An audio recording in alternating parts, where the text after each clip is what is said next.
Bienvenidos a las enseñanzas en línea de Iglesia Transformados de Quetzaltenango. Creemos que toda la Escritura es inspirada por Dios y útil para enseñar, para redarguir, para corregir, para instruir en justicia, a fin de que el hombre de Dios sea perfecto, enteramente preparado para toda buena obra. Asimismo, la fe viene solo por el oír, y el oír por la palabra de Dios. La lectura, la meditación, la comprensión, la memorización de las Escrituras son aspectos esenciales para que cada creyente pueda crecer a la estatura del varón perfecto que es Cristo. Oramos para que después de escuchar la enseñanza de hoy, su vida siga siendo transformada por el poder del Espíritu Santo. Bueno, vamos a entrar a la Escritura, grandes historias de la Biblia, y hoy vamos a hablar sobre las plagas de Egipto. Es bastante lo que tenemos que cubrir hoy. Espero en Dios que de aquí a las 3 de la tarde hayamos terminado.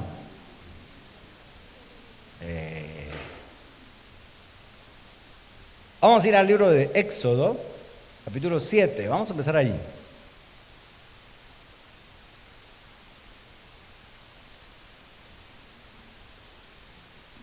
Y vamos a ir al verso 1. Los voy a ir llevando por pedacitos de los capítulos, porque son muy largos. Entonces, por pedacitos de los capítulos, para que nos tomemos una idea de lo que vamos a hablar. Jehová dijo a Moisés: mira, yo te he constituido Dios para Faraón, y tu hermano Aarón será tu profeta. Tú dirás todas las cosas que yo te mande, y Aarón tu hermano hablará a Faraón para que deje ir de su tierra a los hijos de Israel. Y yo endureceré el corazón de Faraón, y multiplicaré en la tierra de Egipto mis señales y mis maravillas, y Faraón no os oirá, mas yo pondré mi mano sobre Egipto, y sacaré a mis ejércitos, mi pueblo, los hijos de Israel, de la tierra de Egipto con grandes juicios. Verso 5. Y sabrán los egipcios que yo soy Jehová, cuando extienda mi mano sobre Egipto y saque a los hijos de Israel de en medio de ellos. Vamos al verso 17, mismo capítulo.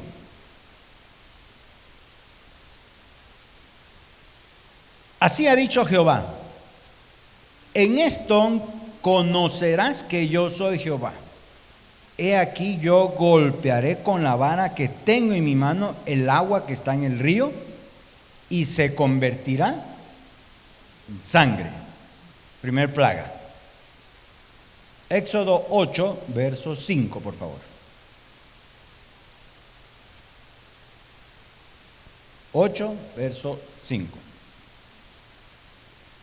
Y Jehová dijo a Moisés: di a Aarón: extiende tu mano con tu vara sobre los ríos, arroyos y estanques, para que haga subir ranas sobre la tierra de Egipto. Segunda plaga, ranas. La primera, sangre. Vamos ahí mismo en Éxodo capítulo 8, verso 16. Verso 16. Entonces Jehová dijo a Moisés: di a Aarón: extiende tu vara y golpea el polvo de la tierra para que se vuelva piojos por todo el país de Egipto. Tercera plaga, piojos. Algunos como que ya los tocó la vara de Aarón. Andan con muchos piojos. Vamos al verso 24. Verso 24. Y Jehová lo hizo así, y vino toda clase de moscas molestísimas sobre la casa de Faraón, sobre las casas de sus siervos y sobre el país de Egipto, y la tierra fue corrompida a causa de ellas. ¿Cuál es esta plaga? Plaga de moscas. Vamos a ir al capítulo 9, por favor. Ya llevamos 4. 9, verso 6.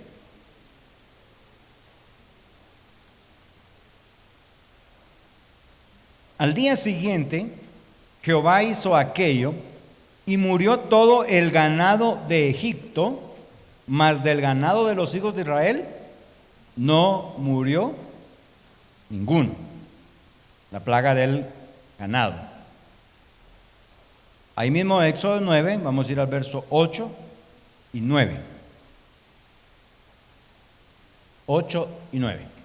Y Jehová dijo a Moisés y a Aarón: tomen puñados de ceniza de un horno y la esparcirá Moisés hacia el cielo delante de Faraón, y vendrá a ser polvo sobre la tierra de Egipto, y producirá sarpullido con úlceras en los hombres y en las bestias por todo el país de Egipto.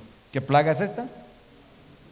La plaga de las úlceras, el sarpullido con úlceras. Este probablemente era algún tipo de antrax, muy común en el Mediterráneo. Es una enfermedad de la piel muy severa en el Mediterráneo.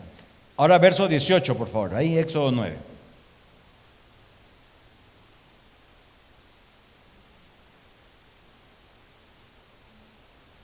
He aquí que mañana a estas horas yo haré llover granizo muy pesado, cual nunca hubo en Egipto desde el día que se fundó hasta ahora.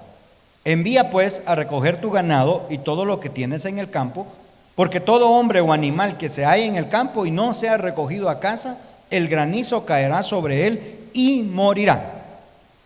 De los siervos de Faraón, el que tuvo temor de la palabra del Señor, hizo huir sus criados y a su ganado a casa. Mas el que no puso en su corazón la palabra de Jehová, dejó sus criados y sus ganados en el campo, y por supuesto, ya sabe usted que murieron. Esta es la plaga de granizo. Vamos a Éxodo capítulo 10. Verso 3, por favor.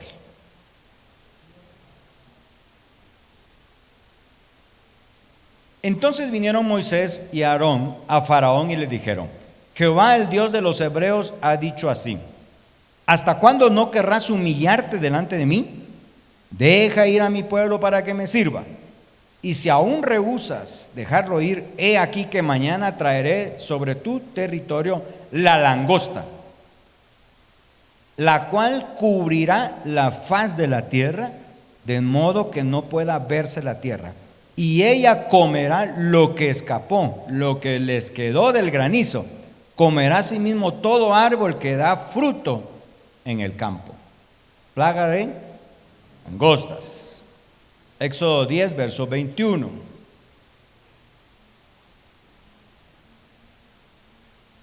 Jehová dijo a Moisés: extiende tu mano hacia el cielo para que haya tinieblas sobre la tierra de Egipto, tanto que cualquiera las palpe.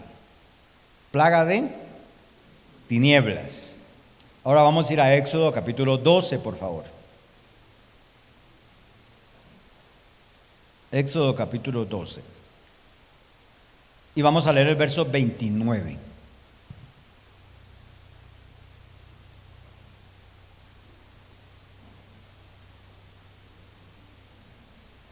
Y aconteció que a la medianoche Jehová hirió a todo primogénito en la tierra de Egipto, desde el primogénito de Faraón que se sentaba sobre su trono, hasta el primogénito del cautivo que estaba en la cárcel, y todo primogénito de los animales. Y se levantó aquella noche Faraón, él y todos sus siervos y todos los egipcios, y hubo gran clamor en Egipto, porque no había casa donde no hubiese un muerto. Esa fue la plaga de los primogénitos, la plaga de los muertos primogénitos. Ahí están las 10 plagas ya. Miren, les leímos pedacitos de los capítulos para ir directo a lo que tenemos que hablar el día de hoy. El gran acontecimiento del Antiguo Testamento, mis amados hermanos, es la salida de Israel de Egipto. Para nosotros, la resurrección de Cristo es el equivalente a esa salida. Cuando Cristo se levantó de entre los muertos, es un simbolismo de que de Israel salir de Egipto. Israel estaba muerto en Egipto. Israel no era nada en Egipto. Israel era una nación fallida, una nación muerta. Era un pueblo del que nadie sabía nada. Israel nada más era un esclavo que lo que sabía hacer era ladrillo, usar paja, usar lodo, construir ciudades. Israel no era nada. Lo mismo que usted y yo sin Cristo, no somos nada. Entonces esos dos eventos son equivalentes. Antes de entrar en la prédica, por favor, tome en cuenta estos detalles. Lo primero es que Israel estuvo en Egipto 430 años. Pero Israel no siempre fue esclavo en Egipto. Este señor Jacob o Israel llegó a Egipto con su familia para ser resguardados del hambre. ¿Recuerdan la historia? Había una gran hambre en toda la región de Canaán, había que comer. José, hijo de Jacob, también llamado Israel, era gobernador en Egipto y él decidió llamar a su papá a que viniera a vivir con él. Ahora, cuando uno hace números, uno se da cuenta que por lo menos hasta la cuarta o quinta generación de israelitas estuvieron todavía resguardados por el faraón. Probablemente porque, lea usted el libro de Génesis, se va a dar cuenta que Faraón le dice a José: si hay alguno pilas entre tu familia, ponelo a cargo de mi ganado. Le dio puerta libre a que cualquiera de los israelitas estuviera a cargo de puestos dentro del gobierno. Israel tenía, desde el punto de vista nuestro, tenía cuello pues para trabajar con el presidente de la República. Entonces, mucha gente conocía a los hebreos, mucha gente conocía a los israelitas. Cuando uno lee Éxodo 1, versos 6 al 8, no lo vamos a leer, al menos pasaron 3 generaciones. Entre la cuarta y quinta generación es cuando Faraón, que no conocía a José, se da cuenta que los hebreos son un pueblo grande, numeroso. Si usted lee un poquito capítulo 12, 13 de Éxodo, se va a dar cuenta que dice la escritura que salieron 600,000 hombres de Egipto, sin contar mujeres, sin contar niños. Es más, dice la Biblia que salieron muchos otros pueblos junto con Israel. Entonces algunas personas dicen que de Israel salieron al menos unos 2 millones de personas. Esa cantidad de gente salió de Egipto. Ahora, cuando uno hace números, se da cuenta entonces que Israel realmente fue esclavo entre 80 y 120 años.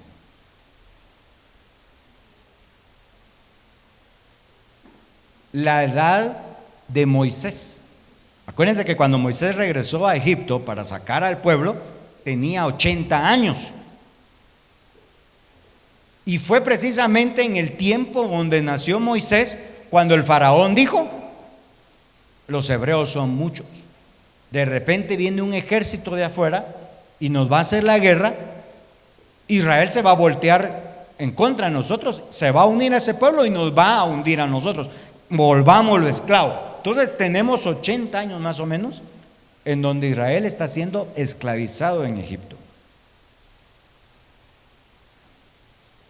Esto me lleva a pensar en lo siguiente: llegaron a Egipto para salvar su vida, pero estando en Egipto les gustó tanto Egipto porque nunca pensaron en salir de allí, que el faraón dijo: aquí hay mano de obra barata, mejor dicho, mano de obra gratis. Es un peligro cuando nosotros decidimos quedarnos en Egipto. Egipto es un simbolismo en la Biblia del mundo, pero hoy no quiero que lo simbolicemos hacia ese sentido, sino hacia cualquier actividad en la que nosotros podamos estar. Un trabajo, por ejemplo. Un trabajo donde ganamos 3.500, 4.000 quetzales al mes, estamos estables, tenemos nuestro bono 14, tenemos nuestra bonificación, tenemos lo que nos dan para diciembre, no recuerdo el nombre el aguinaldo, muchas gracias. Al punto al que voy es que a veces Dios quiere que nos movamos a otro trabajo, quiere que tengamos una mejor forma de vida a través de tener más ingresos, pero nosotros ya estamos cómodos en ese trabajo. Nos levantamos a las 8, entramos a las 9, salimos a las 6, estamos cómodos con ese Egipto. ¿Me doy a entender? Ese Egipto me da seguridad. El Egipto entonces es sinónimo de que yo estoy bien, que estoy seguro. Aquí en mi Egipto, no tenga pena, aquí voy a estar tranquilo. El confort en el que queremos vivir a veces es el simbolismo de estar en Egipto. Nos sentimos tan cómodos en un estilo de vida que a veces no es el propósito de Dios. Dios no deseaba ver a su pueblo esclavo en Egipto.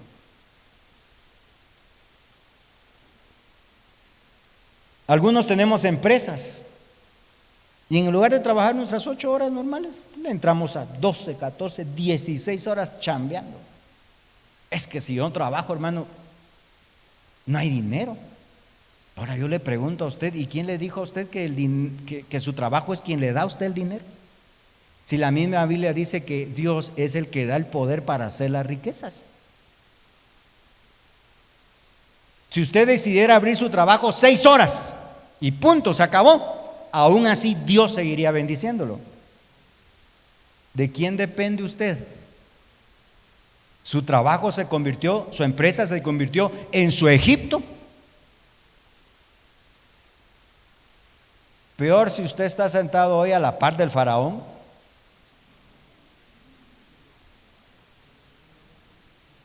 Ya lo están viendo. Algunos que hacen nos está cayendo el pelo, le pegamos, ¿verdad? Que los faraones normalmente eran pelones, se rasuraban todo el pelo. Ya, no sé si me doy a entender con lo que quiero comunicarles. Una situación en la que estamos cómodos, tranquilos, pero que no es el propósito de Dios, ese es nuestro Egipto. Ese es nuestro Egipto. Y somos esclavos de ese Egipto y no lo queremos dejar, aunque Dios diga, no es allí donde tienes que estar.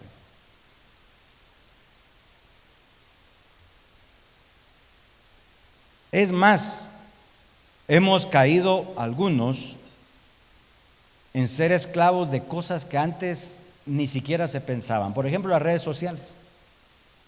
Para algunos las redes sociales es su Egipto. ¿Qué horas serán? No sé, voy a ver mi celular y una notificación. Y por ver la notificación empieza uno a ver el primer videíto, el primer reel. Otro. A la que mudo, ¿cómo hizo eso? No, hombre. Sí. Sigue. 3 horas después, sigue en su Egipto. Sigue en su Egipto. 3 horas después. ¿Y a qué iba? A ver la hora. Ahí está el Egipto de muchos. Ahí está.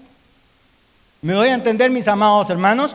Todo aquello que nos aleja del propósito de Dios es nuestro Egipto. Todo aquello que nos aleja de lo que Dios desea para nosotros. Entonces, ahora sí, por favor, entremos al mensaje. Lo primero que quiero enseñarles es una pregunta. ¿Por qué trajo Dios estas señales y maravillas sobre la tierra de Egipto? En Éxodo 7, verso 3. Éxodo 7, verso 3. Dios dice, yo endureceré el corazón de Faraón. Y después dice, multiplicaré en la tierra de Egipto mis señales. Ahora, ojo, porque esa palabra señales en hebreo es la palabra ot, que quiere decir bandera. Yo voy a levantar sobre Egipto mi bandera. O sea, Egipto me va a conocer como soy. Eso es lo que está diciendo. Y después dice, voy a darle a conocer a Egipto mis señales y mis maravillas. Maravillas, la palabra mofet quiere decir milagro, prodigio, señal. En pocas palabras, Dios le estaba diciendo a Moisés, Egipto va a conocer quién es su tata. ¿Ha usado usted esa expresión?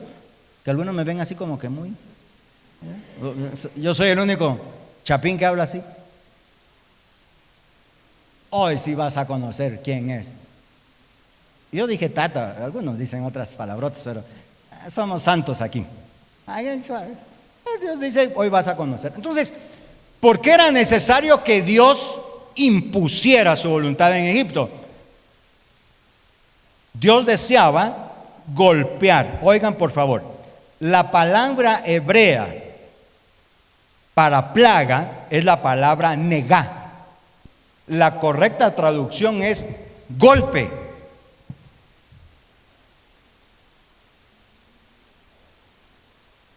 Nosotros deberíamos de leer ahí los 10 golpes de Dios a Egipto. Dios deseaba golpear a los dioses de Egipto. Cada señal, cada maravilla era un golpe a Egipto por sus dioses. No tengo tiempo para hablar de la mitología egipcia, pero les voy a mencionar algunos diosesitos por ahí.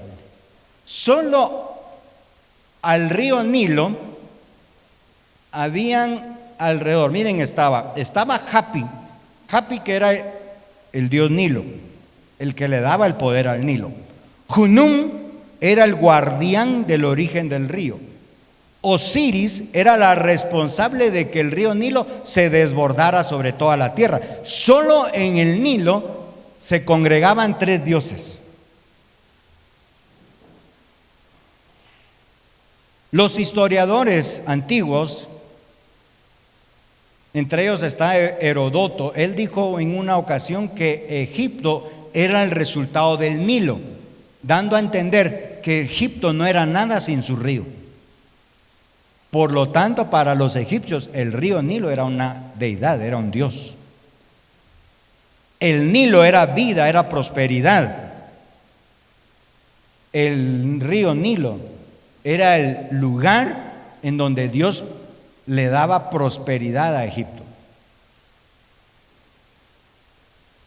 Por eso no es de extrañar que es lo primero que Dios golpea.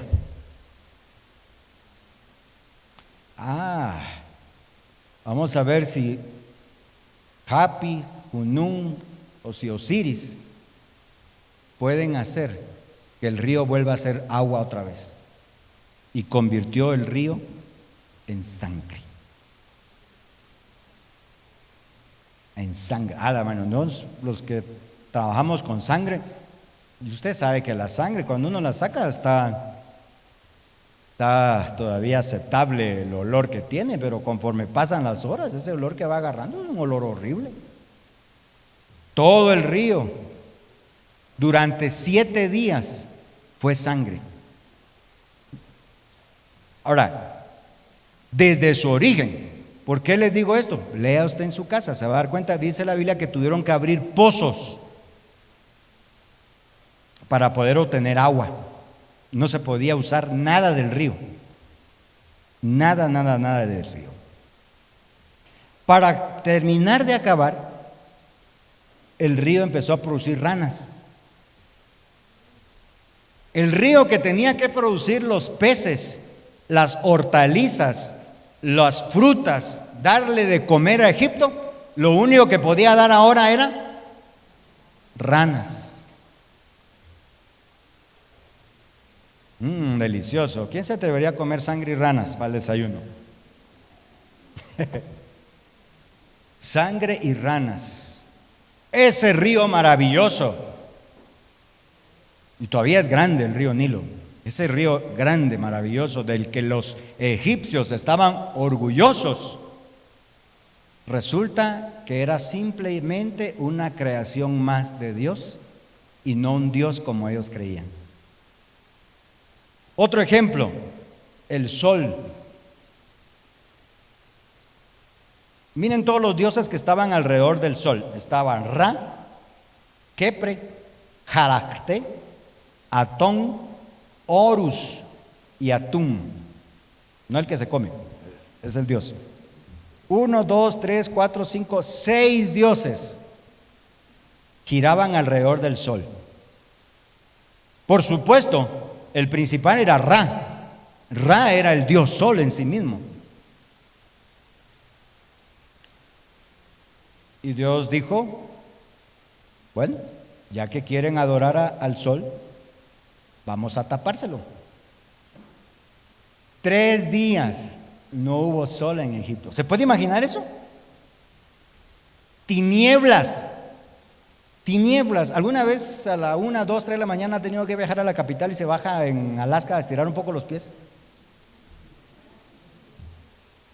Y no logra ver ni dónde va a poner el pie. La niebla la siente usted en la cara húmeda. La Biblia dice que las tinieblas se podían palpar. ¿Cómo es eso posible? Que eran muy densas. Eran tan espantosamente densas que la Biblia dice que yo no podía ver al que estaba a la par mía. Nadie en Egipto podía ver a su compañero. Eran tan densas que Dios estaba diciendo, golpeado es el Dios Ra.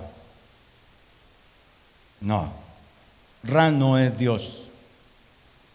El sol simplemente es una lumbrera que yo creé el 4º día de la creación. Ahora, Egipto tenía dioses que se encargaban de que el sol hiciera su trabajo y se escondiera.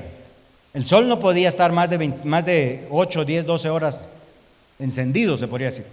Habían deidades que tenían que apagar el sol y encender el sol. Ya se puede imaginar a los hechiceros pidiendo en los templos a estos otros dioses que reactivaran el sol.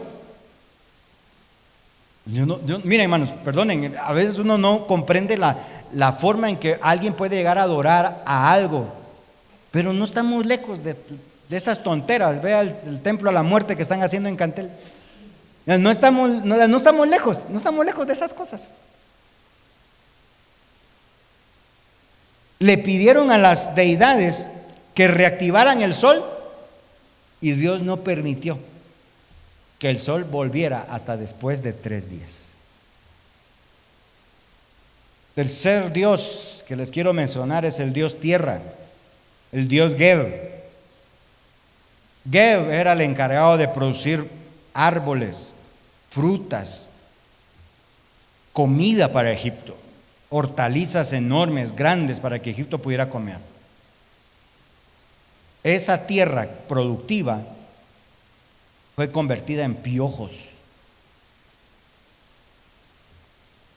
Un día los egipcios fueron al campo y en el lugar de recoger sus hortalizas, regresaron llenos de piojos a sus casas. Aún los sacerdotes que mantenían rituales de limpieza muy estrictos, los sacerdotes de Egipto se rasuraban la cabeza, se rasuraban las axilas, se rasuraban aquí a la espalda y otras áreas más que no le voy a mencionar aquí por respeto. Y aún así se llenaron de piojos.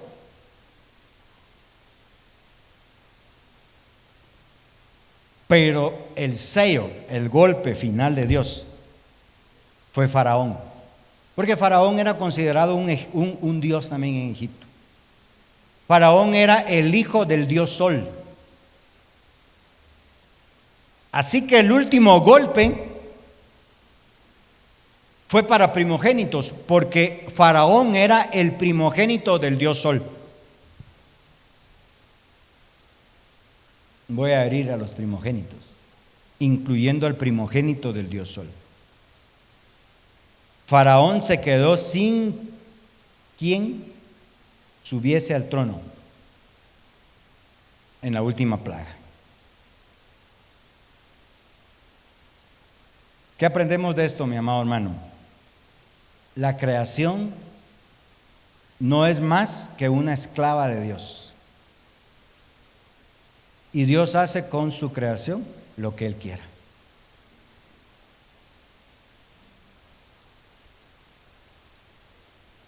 Debemos tener cuidado de no terminar hablando de esta manera. La madre naturaleza. ¿Han escuchado esa expresión? La madre tierra. Lo único que demuestra eso es el mismo espíritu de Egipto. Adoración a la creación. Que me disculpen los allegados a los rituales mayas, yo no quiero fomentar odio, pero esas ofrendas que van a dejar a los lagos, a las lagunas, simplemente es invocación a demonios. La Biblia dice que Dios, el verdadero Dios, es Dios invisible, que solamente se puede ver a través de Jesucristo y a través de su palabra. ¿Le da gloria a Dios? Ahora, ¿por qué Dios tuvo que golpear tan fuerte a los dioses de Egipto? Eso me lleva al punto 2. Lo primero, mis amados hermanos, es ya Israel había tenido 430 años contacto con los dioses de Egipto. Ni siquiera Moisés sabía el nombre de Dios. Cuando Dios lo llama en la zarza, si los judíos y los israelitas y los hebreos me dicen, ¿quién de los dioses me mandó? Miren, ¿quién de los dioses? ¿Quién me mandó? ¿Qué les voy a decir? Dios le dice, diles que te mandó el autoexistente, le dijo.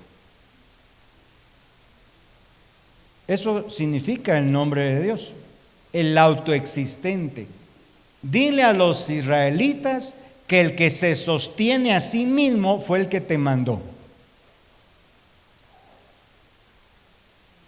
Entonces, primero Dios deseaba golpear a Egipto, por supuesto, pero también necesitaba que sus hijos israelitas conocieran al Dios verdadero. ¿Cuánto tiempo influenciados por los dioses de Egipto? Ahora, ¿por qué necesitaban conocer al Dios verdadero? Hermano, estaban a punto de salir de Egipto. Cuando uno ha sido esclavo durante muchos años de un pensamiento y a uno le dicen que hay otra forma de hacer las cosas, uno tiene miedo de hacerla. Tiene miedo de hacerlas. Si Dios no hace estas maravillas en Egipto, Moisés se presenta y le dice, muchachos, vámonos. Ningún israelita le hubiera hecho caso, por temor a los dioses de Egipto. La maldición de Ra, la maldición de Osiris, la maldición del Nilo, todas esas maldiciones, los israelitas hubieran dicho, nos va a caer, nos va a caer.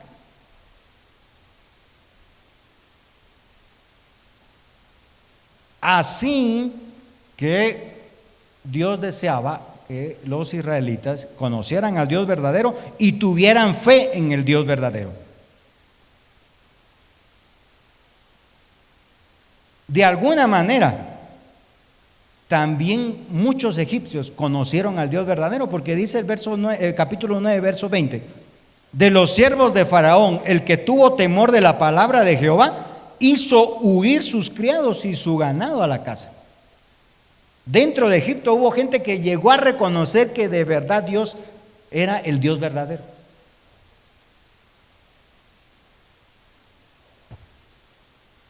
Moisés fue reafirmado como el gran líder para sacar a la nación de Israel, y las señales sirvieron para que los israelitas se dieron cuenta que para Dios no es difícil salvar, con muchos, con pocos o con nadie.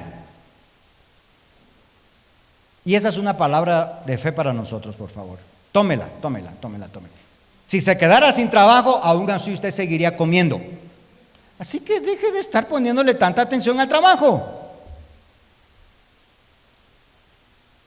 La empresa no se va a venir al suelo porque usted esté ahí. Algún día se va a morir, ¿o no? Va a tener 1000 años, 2000 años. Tiene un contrato con la muerte donde dice que la muerte le va a permitir vivir 1000 años aquí en la tierra. Algunos son esclavos de la familia. No buscan a Dios porque todos los días es día de familia. ¿De qué es esclavo usted? ¿De qué soy esclavo yo? Debemos entonces reconocer que los siervos israelitas, esclavos israelitas, estuvieron todo el tiempo bajo el dominio de dioses falsos. Y muchas veces nosotros en las iglesias cristianas evangélicas también estamos bajo ideas falsas.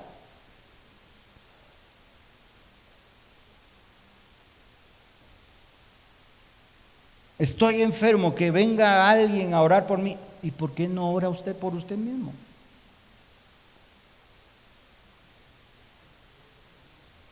Únjase con aceite, no le alcanza un poquito, un galón. En el nombre de Jesús, por la llaga de Cristo, soy sano. Mi oración no va a tener más poder que la suya, porque usted también es hijo de Dios. Ya. Terminemos con esto, por favor, la reacción del faraón al trato de Dios. Ese es el punto 3. Éxodo capítulo 7. Ya vimos que algunos siervos de Faraón se convirtieron a Dios verdadero. Israelitas sintieron fe al ver esas señales. Hubo reacciones a los golpes que Dios le dio a Egipto. Pero la reacción que a mí más me llamó la atención es la del Faraón. Vea Éxodo 7, vamos a empezar a leer desde el verso 4. Vamos a ir a leer varios versículos, porque este es el final ya de la enseñanza. Y Faraón no os oirá, mas yo pondré mi mano sobre Egipto y sacaré a mis ejércitos, mi pueblo, los hijos de Israel de la tierra de Egipto, con grandes juicios. Grandes juicios. Verso 13. Verso 13. Y el corazón de Faraón se endureció y no los escuchó como Jehová lo había dicho. Verso 14. Entonces Jehová dijo a Moisés: el corazón de Faraón está endurecido y no quiere dejar ir al pueblo. Vamos a ir a Éxodo 8, verso 15.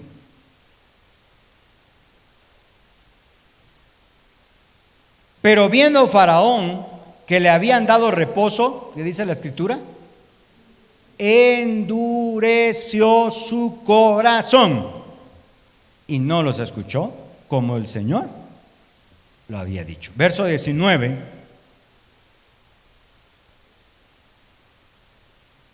Entonces los hechiceros dijeron a Faraón, miren, los mismos hechiceros dijeron: dedo de Dios es este. Pero el corazón de Faraón se endureció y no los escuchó como el Señor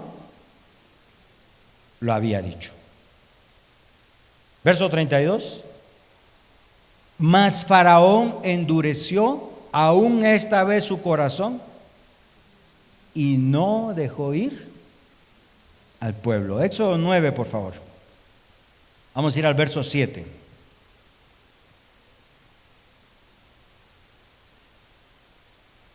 Entonces Faraón envió a ver el ganado de Israel, porque es la plaga del ganado.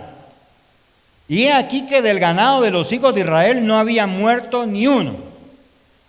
Mas el corazón de Faraón se endureció y no dejó ir al pueblo. Verso 12. Verso 12. Pero Jehová endureció el corazón de Faraón y no los oyó, como Jehová lo había dicho a Moisés. Verso 35. Y el corazón de Faraón se endureció y no dejó ir a los hijos de Israel, como Jehová lo había dicho por medio de Moisés. Éxodo 10, verso 20. Pero Jehová endureció el corazón de Faraón y éste no dejó ir a los hijos de Israel. Verso 27. Pero Jehová endureció el corazón de Faraón y no quiso dejarlos ir. No sé si logra ver el patrón que yo vi ahí. 7 veces dice la Escritura que el Faraón endureció el corazón. Y 3 veces que Dios endureció el corazón. La palabra endurecer, hazak, en hebreo, se traduce también como obstinado, terco. Hazak, terco, obstinado. Alguien que es preso de sí mismo, alguien encerrado en su santa voluntad, alguien que quiere vivir en su propia ley. ¿Conoce a alguien así? ¿Ya lo pensó? Ya vino a su mente, ¿verdad? Ya vi la risa de varios. Hazak. Vos sos un kazak, va a decir. Obstinado, sos un terco. Alguien preso de sí mismo. Ay, hermano, es que bienaventurados los flexibles, porque no se quebrarán. Pero el terco y obstinado con cualquier cosa se va a tropezar y se va a quebrar. ¿Qué aprendemos de esto? Dios le dio a Faraón oportunidad de arrepentimiento. 7 veces le dio oportunidad a Faraón de arrepentirse. ¿Cuántas veces? 7. ¿Y qué hizo Faraón? Seguir terco, seguir necio. No los voy a dejar ir, no los voy a dejar ir, no los voy a dejar ir, no los voy a dejar ir. Cuando Dios vio esto, dijo: está bien, que se haga como tú dices, que tu corazón siga estando duro. Dice la Biblia que ya Dios no le dio oportunidad a Faraón de arrepentirse. Las últimas 2 veces dice claramente: Jehová endureció el corazón. Jehová endureció el corazón. Hermano amado, con esto estoy terminando, por favor. Esta historia tiene para muchas aplicaciones, pero en esta línea quiero terminar. Que no seamos tercos, que no seamos obstinados en hacer la voluntad de Dios, en cumplir con sus mandamientos, con su palabra, con lo que Dios nos dice. Hermano, pero es que la gracia de Dios es grande, sí, le va a dar 7 oportunidades de arrepentimiento, pero después de eso, si usted y yo seguimos tercos, Dios va a decir: tropezate,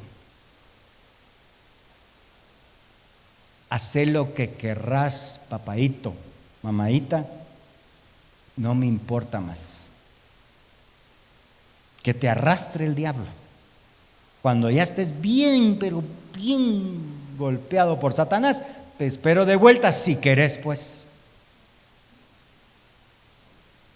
A ese punto ha llegado la iglesia de Cristo el día de hoy.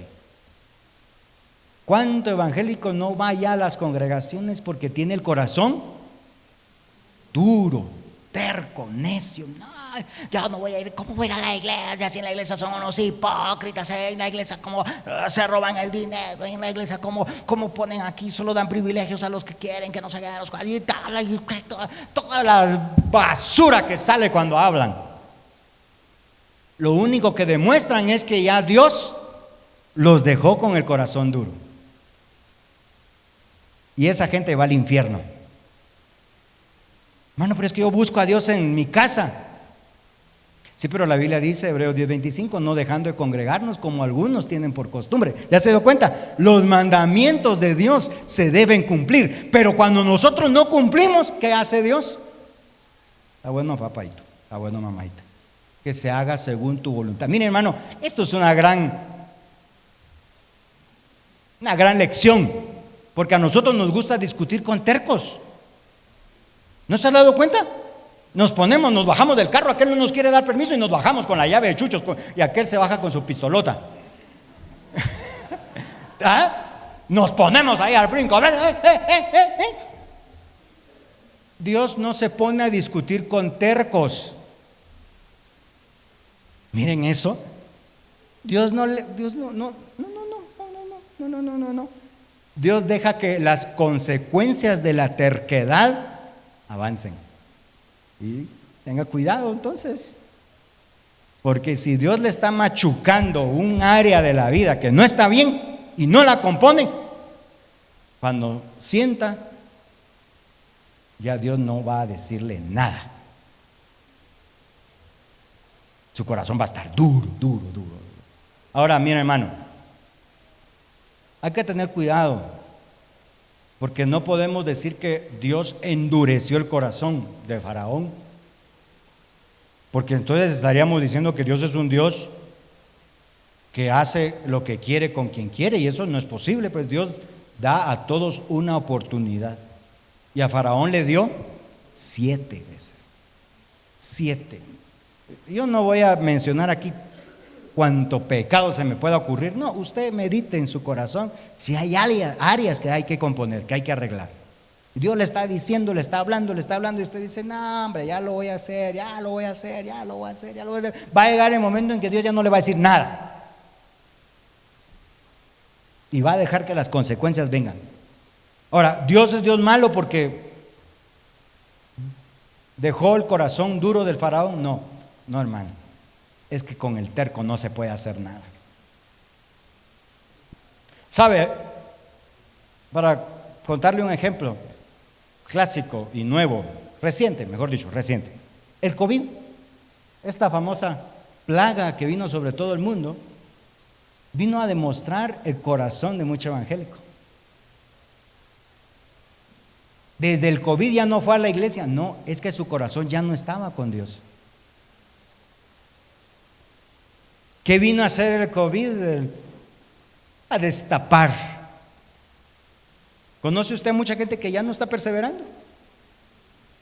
Desde el COVID que ya no siguió.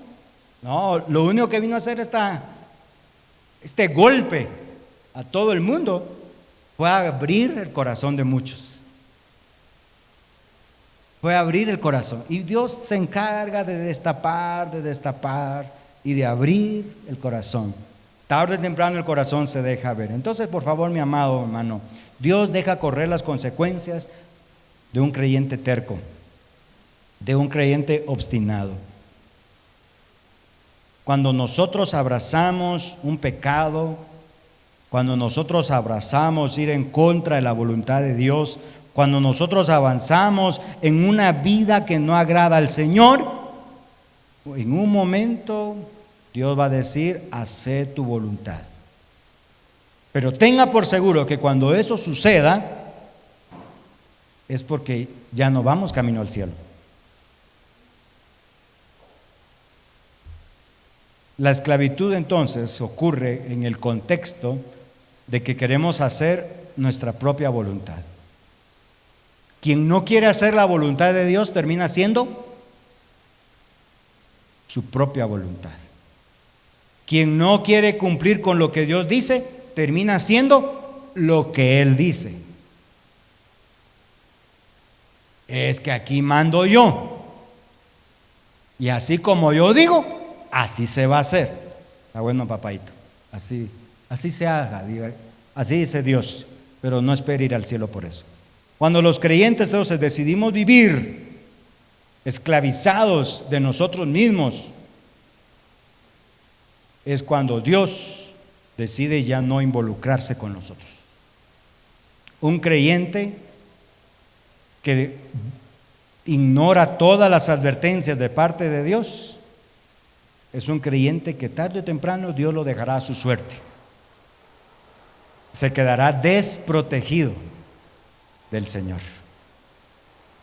Yo no sé, hermanos, si tenemos que llegar a ese punto donde Dios tenga que decir, mira, haz lo que querrás. Vamos a orar, póngase de pie, por favor.